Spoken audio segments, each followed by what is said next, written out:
Assalamualaikum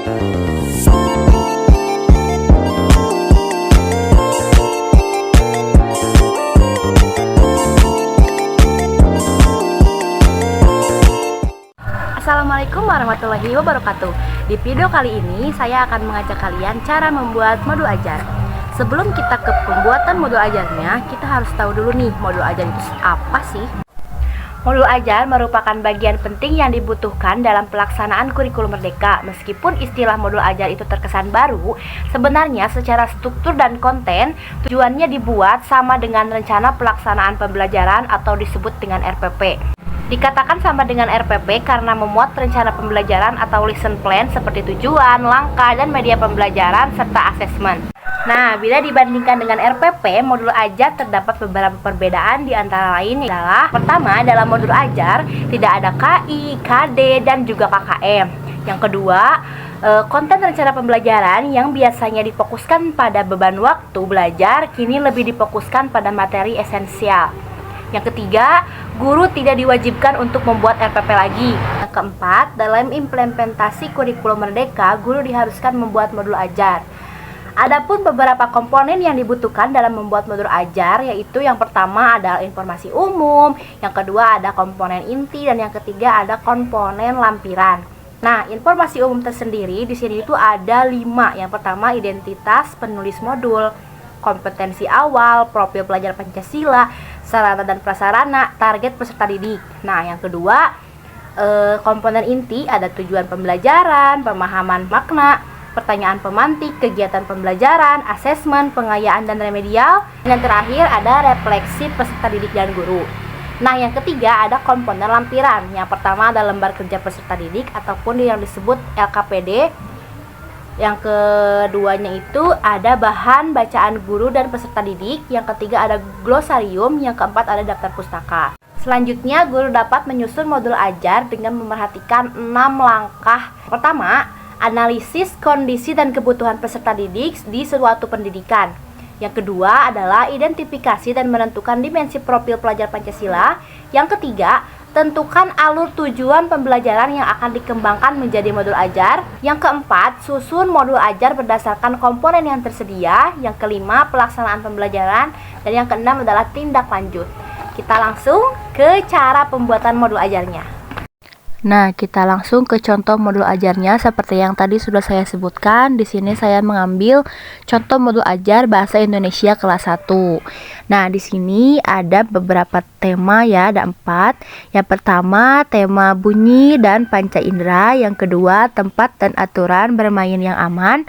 Yang ketiga, kebersihan dan kesehatan diri. Dan yang terakhir, bermain dan bergerak. Nah, di sini saya mempunyai contoh modul ajar kurikulum merdeka. Nah, ini adalah bagian awalnya, yaitu identitas sekolah, program sekolah penggerak atau kurikulum merdeka.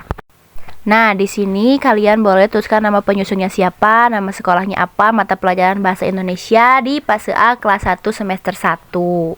Nah, di sini ada informasi umum yang sudah dijelaskan di awal, seperti penyusun, instansi, tahun penyusun, jenjang sekolah, mata pelajaran bahasa Indonesia, fase A, kelas 1, bab 1 bunyi apa, dan tema bunyi dan panca indera. Nah, B-nya ada kompetensi awal, contoh, peserta didik dapat mengenali bentuk dan bunyi huruf. Peserta didik dapat membaca suku kata ba, bi, bu, bebo, dan peserta didik dapat menulis nama sendiri. Nah, tentunya di sini ada profil pelajar Pancasila. Yang di sini diambil adalah mandiri, bernalar kritis, dan kreatif. Nah, selanjutnya sarana dan prasarana. Kementerian Pendidikan, Kebudayaan, dan Teknologi Republik Indonesia. Aku bisa. Nah, mungkin ini adalah buku paket yang digunakan. Selanjutnya ada buku lain yang relevan, kartu huruf, kartu kata, kartu gambar benda-benda memiliki suku kata ba, bi, bu, alat tulis dan alat warna, buku-buku bacaan fiksi, dan lembar kerja peserta didik. Nah, ini adalah beberapa perangkat pendukung. Nah, selanjutnya ada target peserta didik. Di sini ada 2, ada peserta didik yang biasa-biasa saja dan ada peserta didik yang mungkin cepat tanggap dan cepat memahami materi. Lalu ada jumlah peserta didik, minimum 15 peserta didik dan maksimum 25 peserta didik. Di sini contoh saja ya. Lalu model pembelajaran, di sini ada model pembelajaran gabungan ya, model pembelajaran tatap muka, PJJ daring, PJJ luring, dan blended learning. Nah, yang tadi ada kompetensi umum dan sekarang kompetensi inti, yaitu tujuan kegiatan pembelajaran. Dengan menyimak dan menanggapi bacaan tentang bunyi dan panca indera secara lisan, peserta didik dapat mengenali abjad serangkai suku kata yang diawali huruf B, menulis huruf B dan B, serta menulis namanya sendiri. Nah, setelah tujuan pembelajaran, di sini juga ada capaian pembelajaran seperti membaca, menulis, membaca, dan membaca. Itu dapat disatukan dengan kolom tujuan kegiatan pembelajaran. Lanjut, di sini ada pemahaman bermakna seperti meningkatkan kemampuan siswa tentang mengenali bentuk dan bunyi huruf. Meningkatkan kemampuan siswa tentang membaca suku, meningkatkan kemampuan siswa tentang menulis nama sendiri. Nah, di sini kita dapat menambahkan pertanyaan pemantik untuk mengetes anak, apakah anak dapat menjawab pertanyaannya ataupun tidak, agar mengetahui pemahaman anak sampai mana. Nah, pertanyaan pemantik ini ditanyakan sebelum pembelajaran dimulai. Contoh, pernahkah kalian mendengar suara duk-duk?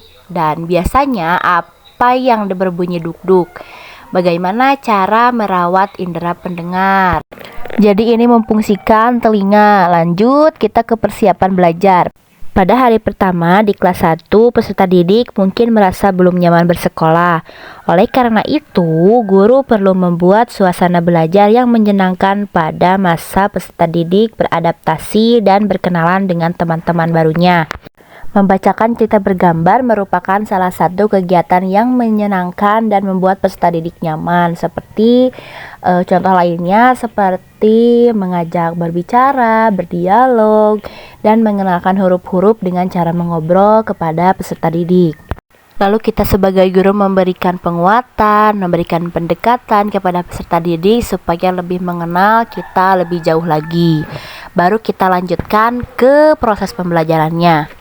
Lanjut, di sini ada kegiatan pembelajaran. Di sini kita tuliskan di kegiatan awal, kegiatan inti, dan kegiatan akhirnya itu kan seperti apa yang disesuaikan dengan yang kita inginkan dan yang siswa butuhkan. Seperti yang biasa kita buat di dalam RPP. Lalu nanti di akhir tinggal ditambahkan dengan asesmen pembelajarannya. Nah, begitulah cara kita membuat modul ajar. Jika ada yang belum dipahami ataupun misalkan ada beberapa pertanyaan, boleh ditulis di kolom komentar. Saya Nisa Milia, saya tutup. Wassalamualaikum warahmatullahi wabarakatuh.